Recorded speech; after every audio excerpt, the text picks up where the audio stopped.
Yeah, what's up? Welcome to it. That's right. Welcome to the What More Can I Say podcast. I am one of your hosts, Kapone. Welcome to episode 88. 88 of these things. Now, I know the pod fam, I know you're a little upset. It's my fault because we didn't pod because I was out of town. I had a big conference with Hennessy and I had to go hang out. Shout out to everybody who was following. Well, with that being said, let's go ahead and get ready to pod. Let me go and introduce the members of the pod. The first lady of the pod, the only lady of the pod, and she likes what I say. She's fluffy and fine. Keke. Period. Hey guys, welcome back. What's up, Keke? What's up? What's going on? Happy International Women's Day. Yeah. Happy International Women's Day. Yes. Yeah. Absolutely. All right, Keke didn't have anything else to say besides that, so we'll go to Zach Boog. Zach Boog, what's up, buddy? What's up? What's happening? Ready to pod, man. We missed y'all last week. We didn't know what to do at that time, so we got a lot to talk about, a lot to cover. And happy belated International Women's Day because y'all watching this the day after we did it. So happy belated. Yeah.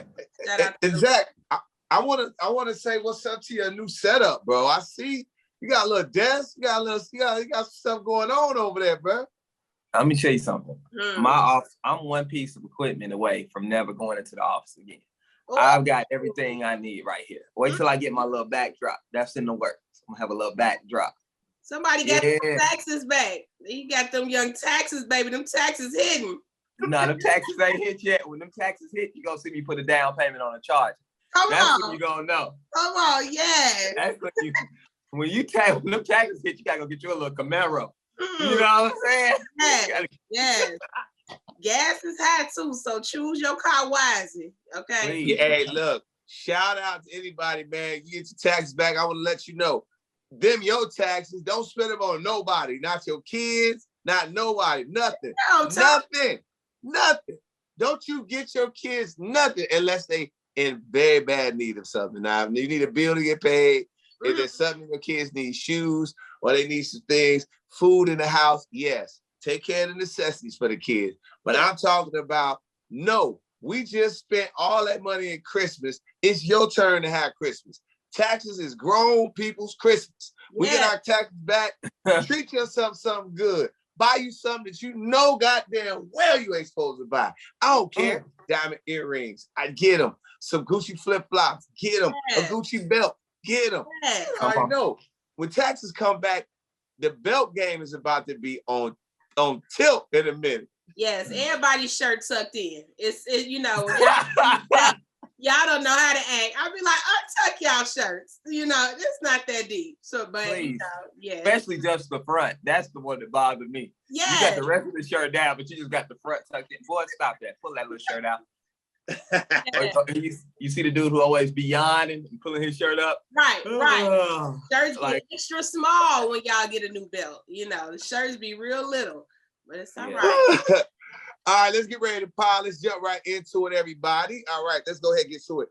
Kanye West's documentary, Jeen-Yuhs. Shout out to Kodak and Keke. Got $30 million to do this doc. 3 parts. Amazing. Had footage that nobody had seen ever besides them. This is an amazing doc. I got a chance to check out the final episode. What did you guys think of it as a whole, Zach? What do you think? Loved it. Loved every moment of it. It was epic. It was inspiring. It made you just be like, man, I can reach my dreams. It was such a breath of fresh air. I mean, it was everything. Huge shout out to Kodak and Keke. But I will say this. Everybody seems to be like the star of the show was Ye. In my eyes, looking at that documentary, especially after the 3rd episode, the star of the show was Kodak, in my opinion. Kodak is one of the realest niggas in it. By far. I'm telling you, bro. Because when the fame hit, Kodak didn't switch up. Ye switched up on Kodak. They were in the backstage and man didn't say nothing to him. But guess what? Even time that he thought Ye might need him, he was still out there, still had his camera. And I'm gonna tell you a second real moment in my opinion. When Ye was starting to spaz, you know, he battles with mental health and things. He never been shy about that. But when he would go into those moments where he was spazzing and start you know, going into one of those episodes, Cootie cut the camera off. Cootie cut the camera off.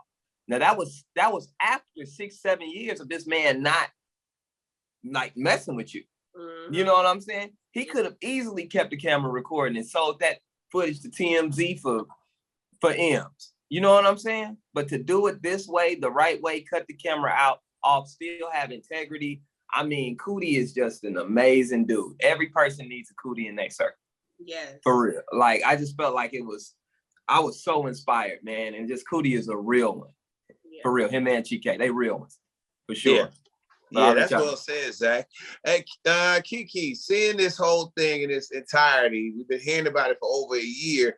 Did it live up to everything that you thought it would be? You know, I didn't really have high expectations for it because y'all know, you know, I don't like to give Kanye a lot of my time at this, you know, point in my life. However, this, you know, I can't lie. I've been geeking out about this documentary, and shout out to Cootie and everybody who put it together because it's so well put together. The footage is incredible. And it really tells the story of Kanye being a genius. And as much as the shenanigans are going on right now, he's spazzing, whatever the case may be, this documentary completely does damage control for what he's got going on right now. Like, I wish if this documentary was just out, right, like that's it, you know, Kanye would be painted in such a different light because it really shows that the man is a genius. And my favorite thing about the documentary is watching him be the underdog at Rockefeller, because I feel that in a different type of way just on my own journey, and just seeing him stand on set and, you know, he looking around the room waiting to be invited into the hypeness of the video shoot, but they treating him like, yeah, you just a producer, chill. And it's just crazy because all the people that were on the set, including Dame Dash, are not where we thought they would be. But Kanye's the biggest thing to come out of that group, you know, at that time of Rockefeller, and just watching that underdog story is like hella inspiring. So I love the documentary. I love everything about it. I love how they show he kept being played by different executives. He kept, you know, people didn't want to give him a chance, didn't believe he could do anything but produce. And to show what he's done with his career and how he's changed and shaped the culture now, it's great. It's amazing. And I think Cootie and TK and whoever, they deserve every single dollar that they got, more. Like every single dollar that they got from that Netflix deal. And I'm glad Kanye didn't stand in the way of them being able to do that. Yeah, very good, man. From my perspective on the whole thing is a lot of the stories that I'd heard. Jay Ivy is a really good friend of mine. Cooley's a good friend of mine. Keke I've met in passing several times. But like they said, like when I interviewed him, like I know pretty much everybody in the entire film. So a lot of times I was hearing about these moments. Man, he should have, when he was, then went to Rockefeller, man, it was crazy, man, they was playing him. And then it's just like, you hear about this, you hear about all these stories. I remember the moment when he put that Rockefeller chain on, and that was real. Like that was the thing for the city. Rockefeller was the biggest thing out. Yes. And for a guy from Chicago to be on Rockefeller, everybody was walking around with their chests out. Like, yo, like, and then when College Dropout finally came out, bro, everybody was like, what the hell? We told you he was cold. So the thing of it is, it's just been, it's a beautiful story. Let me ask you this, though. Oh, my bad. Go ahead. Go ahead. I got a question. Did y'all know he was that cold then? Did the city know? Because I know you were in there. I know you were at the concert, right, when he got hit with the chain. Yeah. At that moment, did you know that? Did the city already know Ye was College Dropout cold, or were y'all surprised too? No, we were happy for him because the beats were cold, right? But I think anybody that was a music person, when they heard Through the Wire, they was like, "What the entire shit is this?" We never heard nothing like that. You know, everybody knew about his jaw being broke, knew about it. You know, he almost lost his life, and then you hear him rap it Through the Wire, and you like, what? This dude is rapping with his mouth. What? Insanity. That right, to me, at that moment, that's how I am with rap or anything that has to do with a creative space. Is like, if you can do something that I've never even thought of, even fathom somebody doing, I was like, yo, this is the best thing ever. And I was looking forward to College Dropout. I knew he was going to special when that came out. That was just too special of a concept for a record. Did I think he would be this? I didn't think so. Did I think that I thought he would be one of the best? Yes. I thought he definitely, because he could rap. He could rap. So I thought he would be good, but I didn't think he was going to be this super mega star that would be able to get on a whole album with Jay-Z and on some songs out rap Jay-Z. Yeah. It's a great story, man. I could go on and on and on about it because, like I said, it shows people Kanye why he's a little bit off, because you got to imagine what type of hits to your pride in some of those moments. Yes. It's some of those moments, like you said, a video shoot, in some of those moments, yo, those are humongous pride hits. Playing the records in front of people in the office, and people just like.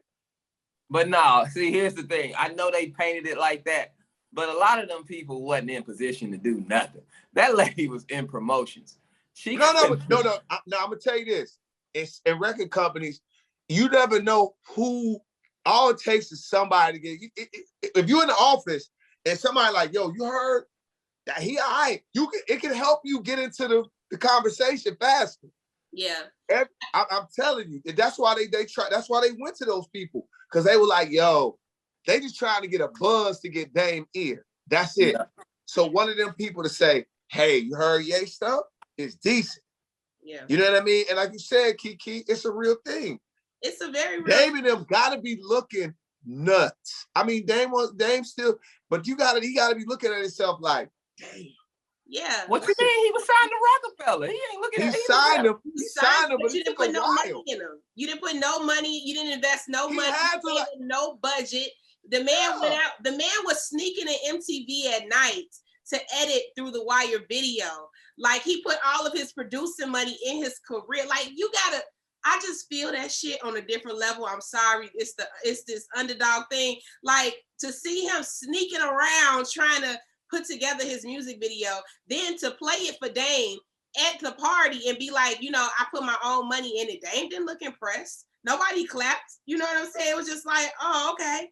You know, he had to go, he had to go finesse his interviews. He had to it was just so many things. Like, if you've ever been in that type of situation, you felt that on another level. And to see where he ended up, you know what I'm saying? Like, the greatness that was really within him, he surpassed every nigga in the room, every studio. For real. They did open up the budget on College Dropout, though. After he saw Through the Wire, they opened up the budget. Yeah, but after. Everybody. I see what Keke's saying. Because, Zach, you know it. Like, I don't know. Like, I feel Keke what she said at that point, because I had people tell me, like, yo, your delivery, how you talk, the way, you know, your radio, this is not how radio is, and you never going to be this person on the radio. I had people that work at the station that we at right now that they don't work there no more. But they said, like, when I sent my air check in, they're like, you're not professional broadcast material. You're not ready for WGCI yet.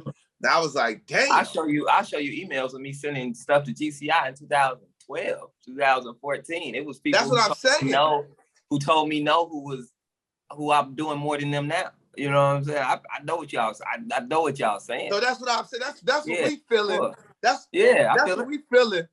That's what we feeling, Zach. Like I like. But I guess this is what I'm saying. I love the story. I love the hustle. But Ye was not down in no aspect of it. It was more like his dream of like, I want to be a huge superstar. I am a rapper for real. Like, you know, Cootie was narrating like, yeah, Ye had to go back and do beats to pay his bills. He was doing H to the Izzo for Jay-Z. But you know what I'm saying? Like the hottest rapper in the world. He wasn't down. He never was hurting. He bought a house in LA before the College Dropout dropped.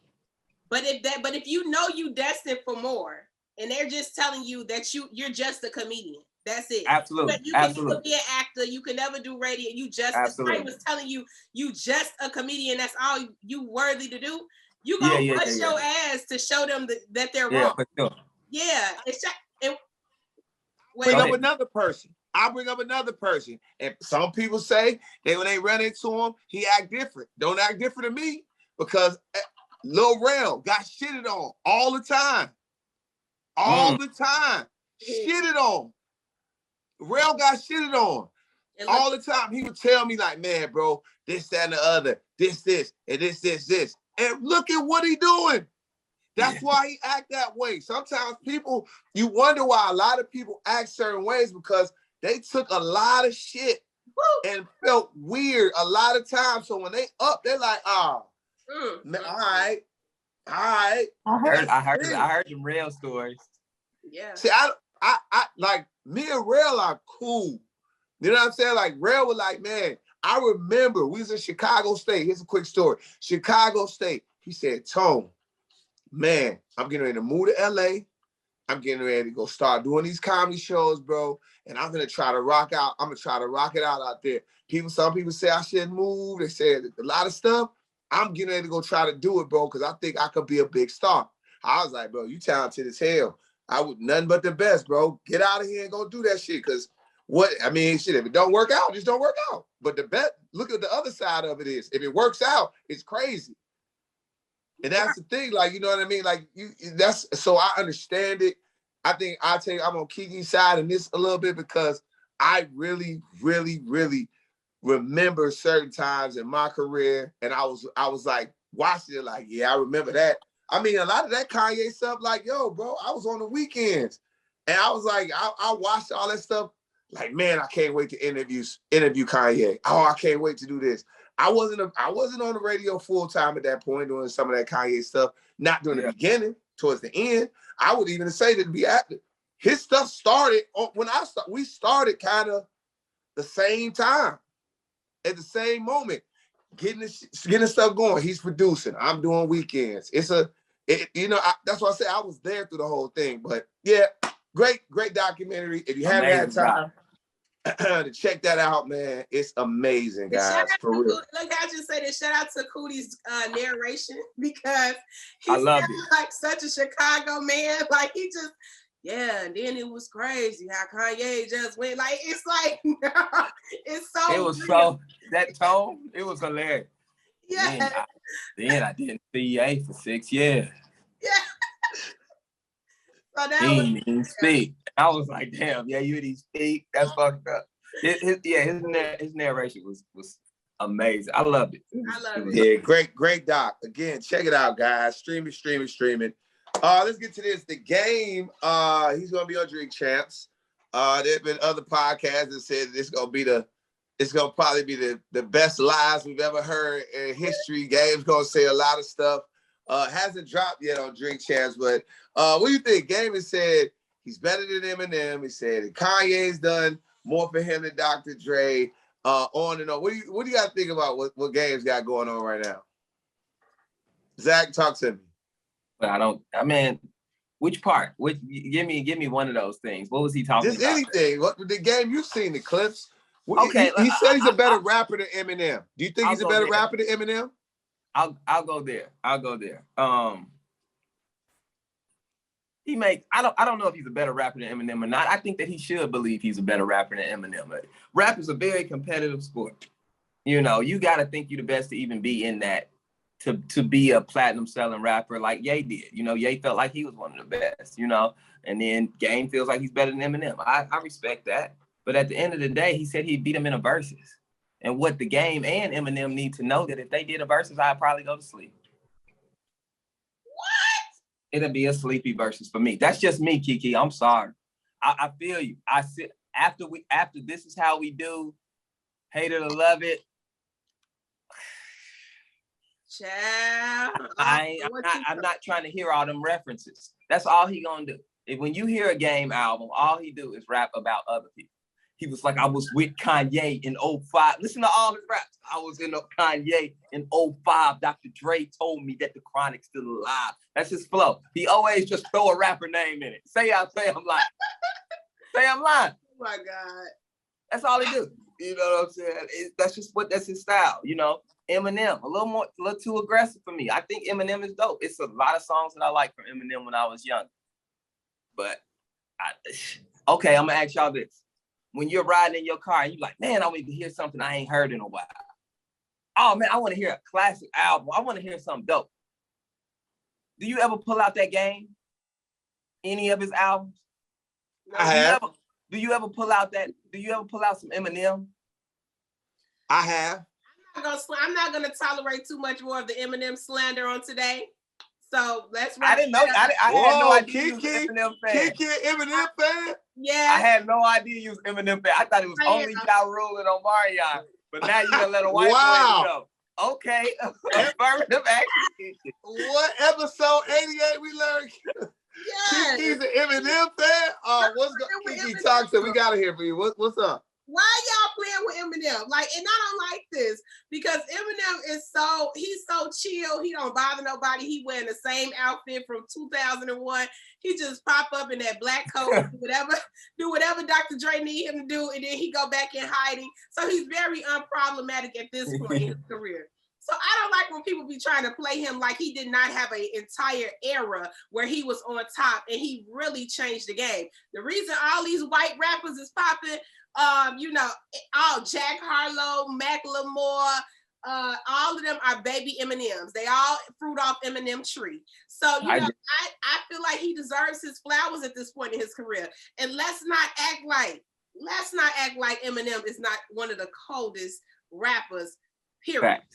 Like, Fact. He's the only person who could rap about killing his mama, his baby mama, he rap about killing people and shooting and I just be in the car like, yes, like, Eminem is just, he deserves all the flowers. So I just want to ask y'all this though. I just want to ask you this. My rebuttal to you, Keke, would be simple. Like, tell me your top 3 Eminem songs. All of them. The one he talk about mom spaghetti, the one he talk about, it's you don't know him. You don't know him. It doesn't matter though. He's Eminem. You don't know. He's Eminem, Zach. Like, let's stop. He's one of the coldest MCs ever to do it. All I'm saying is it was an era and it's tough to recall. Like when I think about like the song where he was like, I sit back with these bags, like he snapped, like he's cold. But I'm just talking when I talk about classic and forever, I talk about replay value. When you ask me when I replay College Dropout after watching Jeen-Yuhs, I don't miss a word. You remember that moment. You go back into a moment like no other. When I go back and play Jay-Z albums, you remember the moment. You remember every line. Like it's Eminem. You don't go back. I'm sorry. I feel like you're racist right now, Zach. Huh? I feel like you're racist. Black people can't be racist. I think because you went to an HBCU, you probably didn't want to play a lot of Eminem. Go ahead. All right. What do you think there? You just go. I feel like you're being racist, brother. Because Eminem, like Keke said, I don't know, me and Keke on the vibe today is us versus you, bro. Yeah. I'm telling you, is that Eminem he literally had an era, bro. He had a real era. Like everything he came out with was fire. Now the new stuff is terrible. The fast rapping Eminem, I don't know but the dude over the Dr. Dre beats, the dude over his own beats, he started producing records that sounded like Dre's. Like, he was a problem for a nice minute. Yes. And he, like I said, he talk about killing his mama, not paying child support, and everybody loved it. Yes. Like, he was like, this is crazy. This is a crazy white boy, but he can rap his face off. Literally. Gotta give him his flowers. Game is not a better rapper than him. Game has never made a song better than Eminem's. Let's say Game's best record is not better than Eminem's best record. No. Period. Absolutely not. Game, if you take your best I don't know. Nope. Let me ask you something. What's Eminem's The Game best has record? no record like the Rihanna shit. Let's talk about it. What's Eminem's best record? Now, it hasn't sold more than Eminem for sure. That's not even a question. Right. I'm not even gonna go in that arena. Eminem not gonna do that. I'm not doing that. But I'm asking, to me, the Game's best record this is how we do with 50 Cent. And is that better than the record where Rihanna be like, whatever you don't even know it. You don't even know it. That's my point. I'm not singing Rihanna on the podcast, bro. But the record with Rihanna, that record is amazing. Period. Yes. That record he got. What's with the record with Rihanna, Keke? Keke? Can you sing it so I can know what it is? Record. And then the record that you said, The one where he be like, da da da da da da da, whatever that record is. That's insanity. Please, somebody sing an Eminem record. These are two Eminem fans that don't know this one song that they're talking about. That's what I want y'all to know. This is why this argument is invalid, because y'all can't even repeat the song. But guess what I can say? This is how we do. We make it moving like a fool when we up in the club. This is how we do. I can do it all day, and you can too. Fresh like Impala, hydraulic, 808. That's a banger. It don't matter. I'd rather listen to that all day than listen to I'm cleaning out my closet. It was great, but I don't want to hear it right now. I never meant to hurt you. I had to remind you. Make you cry, but tonight I'm cleaning out my closet. And that's my favorite. That's my favorite Eminem song. Man, Zach, we gotta come on. First of all, let me just say this: The Game is definitely finer than Eminem. Now he got him with that. He's no. JCR. You bad. You definitely not. I'm just saying, but you ain't better rapping than Eminem. Now you can go on here and on somewhere with that. But I just think the game wanted us to talk about the game. And he knew that if he said it, we would start talking about him. I don't even think the game thinks that he's a better rapper than Eminem for real. You know what I'm saying? Like, stop. No, he don't believe. He was on that list. He don't believe that. Yeah, so. All right. Oh. Now that you let everybody know the game's fine. We all in this music conversation. But wait. What? Oh, Keke, so funny. Lee Keke. All right, let's get to this. Kodak Black is saying a lot of stuff. Kodak Black talked about T.I. and Big Boy trying to get him kicked off of the label in a freestyle. Then he was talking about, Trump need to be back in office. Then he shot at Kim Kardashian. What do you think of this? Now, Kodak's got a great album right now. What do you think is this? Is this all publicity? Is this been just trolling people? What's going on, Zach? That's all Kodak, brother. I ain't gonna lie to you. That's how Kodak act. Kodak don't do stuff for publicity. Kodak really just opens his mouth and becomes publicity. Album's really good. I think Kodak is really underrated as a lyricist and underrated as a hit maker. He's been consistent. And he broke the Tone Kapone rule, Keke. What's that? Oh, Kodak broke the Tone Kapone rule because according to Tone Kapone, once you are at a height and you go to jail and you get out, you can't make a hit record again. Oh, that is true. Kodak Black was in a height, went to jail, came out. Super Gremlin is everywhere. Yeah. You're right. You are right. So I'm saying it's not many people. Him off the top of my head, him and Tupac. There's two people. Yeah. Yeah. So Kodak did it. So that tells you how talented Kodak is, but at the same time, Kodak. Oh, and Wayne. Yeah, Wayne did it too. Yeah, and T.I. T.I. did it too. T.I. 4. We got 4. But if you think about those people we just named, those are all legends. Yeah. Wayne, T.I., Tupac. I mean, come on, man. Those are the best rappers ever. So Kodak's in that conversation. Kodak is a monster. But what I was saying was, at the end of the day, though, Kodak put his mouth on the water fountain in elementary school. I don't really know what that means. If you know what I mean. If you know what I mean. What type of I don't know what that means, but it's funny as hell. Let me ask you that. You never see the kids who put their mouth on the water fountain? Talking about. Okay, let me say that. What the hell are you talking about? But it's funny though. What the? What? What? Right. Mouth on the water. Kodak. You know the kids that used to sniff the markers? Yes. You. Come on now. Yeah. Oh, he's not that smart. Okay, you get my drift. Kodak's face look like he always smells something bad. When Kodak used the bathroom, he pulled his pants in his drawers all the way down to his ankles and pee in the stop. Come on, Keke, let's get off of this. Dude. He didn't have too much to drink tonight.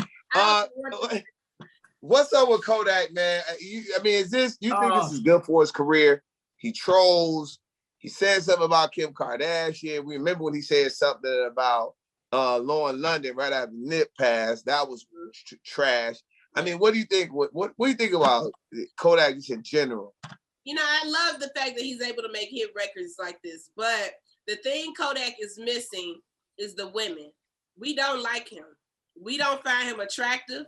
We don't want to sleep with him. We don't want to touch him. As a matter of fact, if Kodak tried to pull up on me, or like he's the type of dude like you get your hand on your mace. You know what I'm saying? Like he could just be like, "How you doing, sweetheart?" And you be like, "I don't get maced." He's that type of guy. So like, that's the only thing that Kodak is missing. Now, if he could stop being so weird and putting his mouth on a water fountain, as Zach say, then I feel like he would have the whole package because he got the hit records. He know how to create publicity for himself. But it's just when you don't have the women wanting you, liking you, like we want Tupac. You know what I'm saying? We want T.I. Wayne look a little weird, but we still want Wayne. I'll take Wayne down. But Kodak will get maced if he come near me. I'm sorry. So therefore, once he get that piece in order, and I like he didn't cut his hair. He got a little box boosie cut now. I like that. If he cut his hair, if he started to get more normal to you. If he stop being so weird and keep a nice haircut, I might not mace him. But that's the piece that he missing. That's the only piece that he missing in my book. So. I just say Kodak's got to stop doing it. I just think he got to stop trolling people. When you got this type of project out, you got to stop trolling people. Stop being an asshole and just stop it and let your music speak for itself. Just let everybody rock. Let everybody love Kodak's music. Yo, bro, he dope. Because if you like Zach said, if you listen to Kodak, nice. Mm-hmm. He's nice. Yeah. Like he's super nice. So I don't know, man. I can't really get around it. I just think he needs to stop trolling. Let's go ahead and move on to this. The Baby, Lil Durk, and NBA Youngboy. Now, this is something that probably got Keke's hood juices fired up. When you hear about all of this stuff, we've been watching it go back and forth. What are you thinking about it? Who's at fault? Is the Baby wrong? Is Durk's people overreacting? What is it? I think it's all very stupid, in my opinion. It's all the whole situation is dumb. However, the Baby, I just feel like when you keep getting chance after chance after chance to turn it around, you know what I'm saying? God keep giving you that look. All right, you did that. We're gonna put you here. Okay, you did. It's like now you barking up this tree, you're gonna eventually get what you're looking for.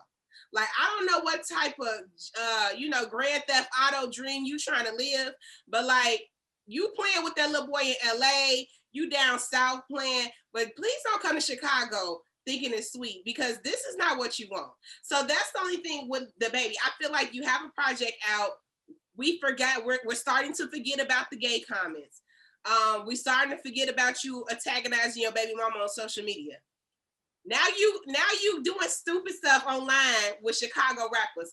Baby, they don't have nothing to lose out here. They don't have nothing to lose out here. Like, you know what I'm saying? They hungry out here.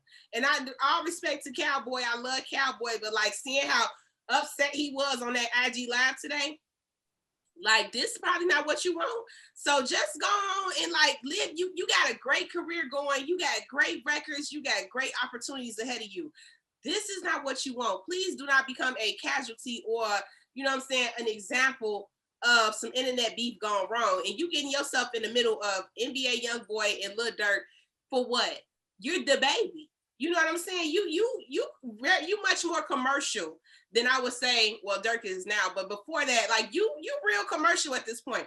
Leave that street shit alone. You should be above it and beyond it at this point. If the gay people forgave you and letting you come back out with music, just go on and make your music. But now you get into some other stuff that I just don't think is worth it. And I don't think that's what you want.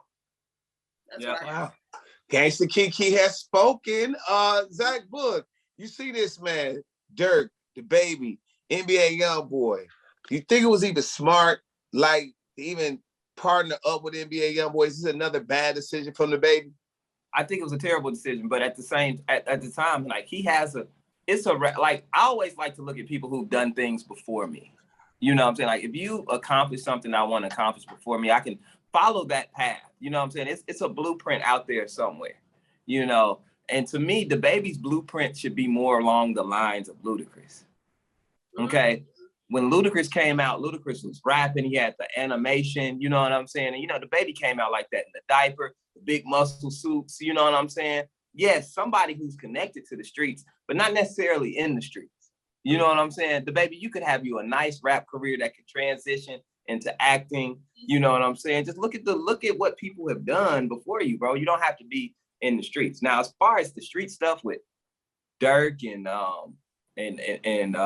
Calboy, and one thing about that, man, they don't play about Vine, and in no way, shape, or form. And I don't even think I'm not even qualified to speak on what that is, because real life was lost, real blood was shed. You know what I'm saying? They like we talking about an album or nothing, so I don't even want to play over there. But my advice to the baby is follow a different blueprint, man. There's other ways to get it other than trying to be the street guy, because that's not the way. No.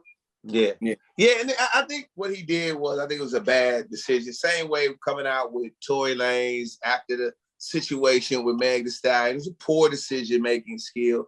It does make me question the baby's decision-making skills. It does, like, you know, it was poor decision-making skills to get on live while you disrespecting your baby mama and letting it go, letting people see into your life like that. Bad decisions, hitting a fan, bad decisions, saying something about gay people, bad decisions. And then this, maybe doing something, especially if you have any type of, so that's my thing. I feel like the baby and Dirk maybe had some type of association. Maybe not a friendship, but association. They knew and they rock with each other a little bit. That's why everybody was looking like, I think that's what made people surprised, that they was like, man, you gonna do a tape with NBA Youngboy, and you know, he got issues with this, he got issues with that.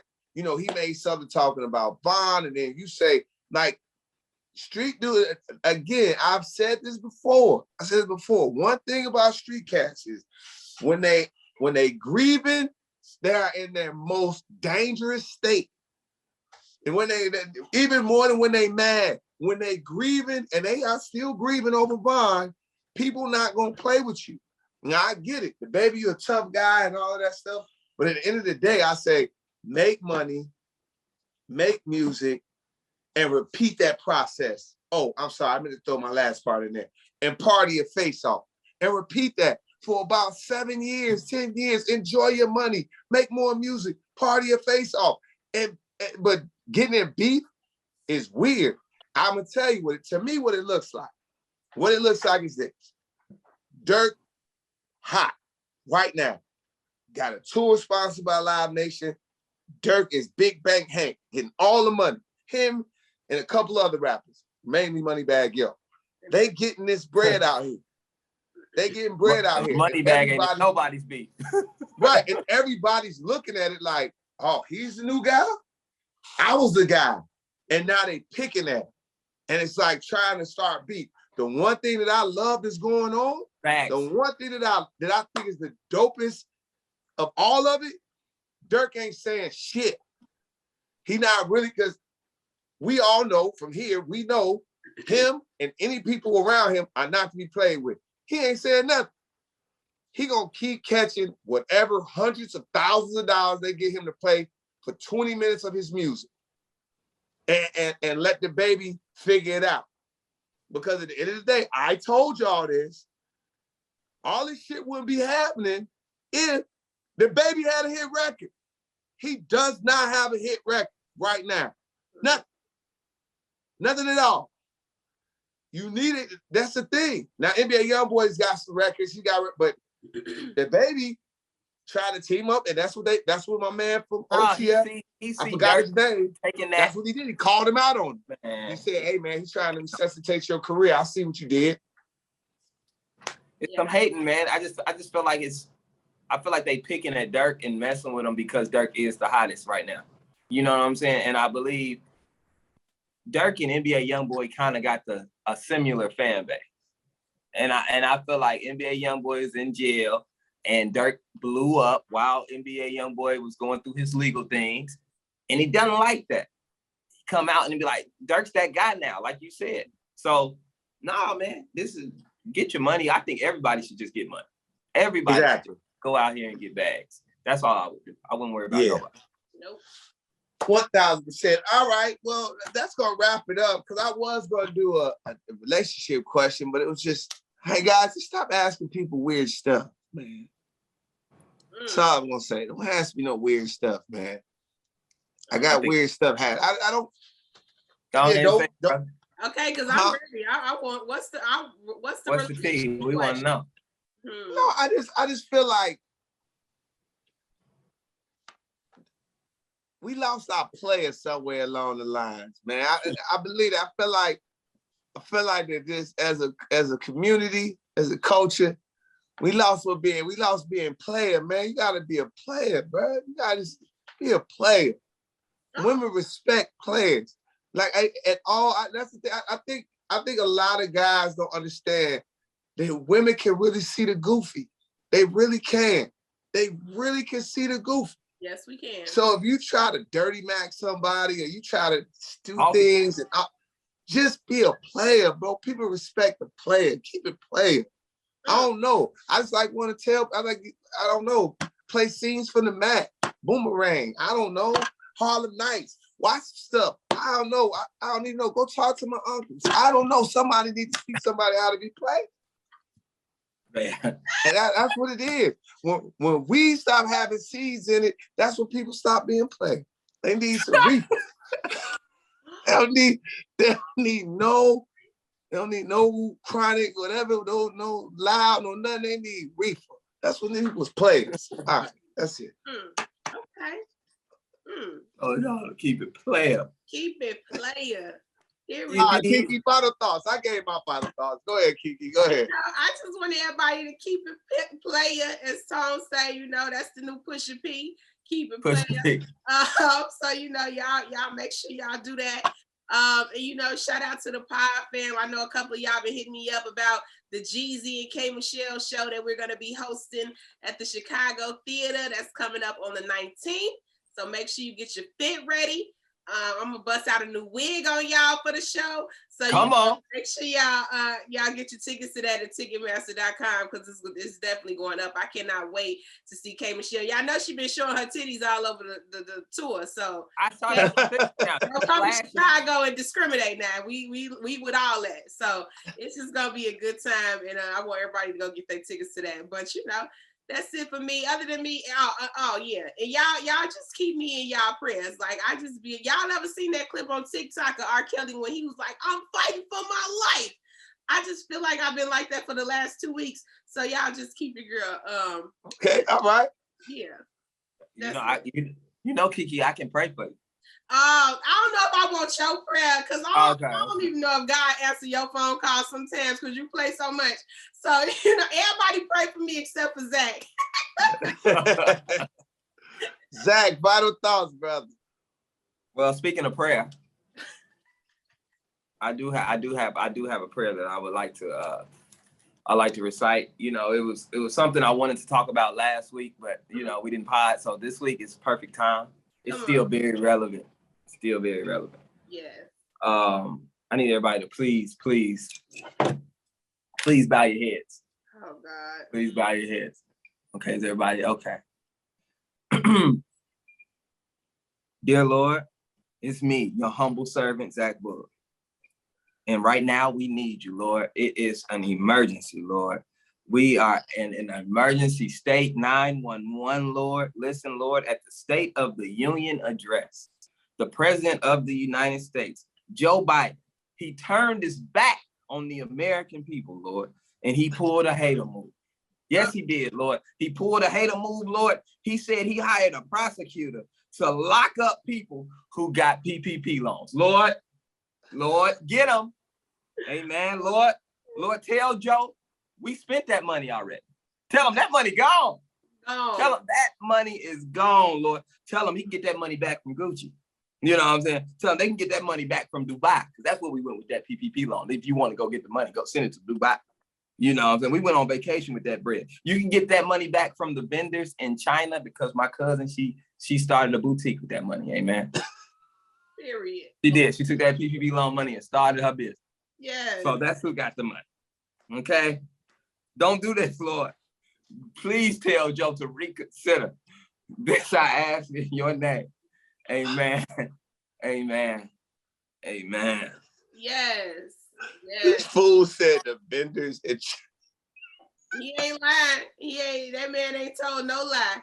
Ain't told no lies, did he? Ain't told no That lie. man ain't told no lies. All right, y'all, you know what it is. That'll do it for episode 88. Remember, like, share. We appreciate y'all the patience. Whenever we miss the pod, it's usually my fault because I'm traveling, but we always come back with another. No worries. All right. That being said, what more can I say?